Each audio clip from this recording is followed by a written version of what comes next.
ஆனா தாய்நாட்டு மேல உங்களோட எனக்கு பற்று அதிகமாவே இருக்கு. எனக்கு மட்டும் இல்ல, இந்தியாவில் உள்ள அத்தனை இளைஞர்களுக்கும் இருக்கு. சம்பிரதாயத்துக்காக ஜனகணமன பாடுற ஒரு சராசரி கூட்டத்தை சேர்ந்தவங்க இல்ல நாங்க.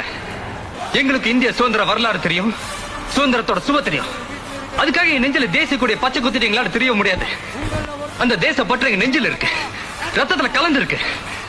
இப்ப ஏதோ ஒரு நாட்டோட நம்ம இந்தியா விளையாடுதுன்னு தெரிஞ்ச உடனே அத்தனை பேரும் ஆர்வமா டிவி பாக்குறோமே. எதுக்கு? பொழுதுபோக்கு இல்ல, தேசப்பற்று. இன்னைக்கு ரோட்ல போய் எவனா ஒருத்தன் இந்தியா ஒழிக்கன்னு சொல்லுங்க பாக்கலாம். அவன் மேல விழுற மொத அடி ஒரு இளைஞனோட அடியாதான் இருக்கும். வெள்ளக்காரன் காலத்துல நான் பிறந்திருந்தா மொத விடுதலை போராட்ட வீரனா நானா தான் இருந்திருப்பேன். எனக்கு எனக்கு விவரம் தெரிஞ்ச நாள்ல இருந்து இந்திய நாட்டுல எங்க தப்பு நடந்தாலும் பொங்கி ஏறுவன் தான். பணத்துக்காகவும் பதவிக்காகவும் பாரத மாதாக்கு ஜே சொல்றவன் இல்ல இந்த செல்வா. பாம்பா இருந்தாலும் பயம் இல்லைங்கிறது தான் எங்க நம்மளோட கான்பிடன்ஸ்.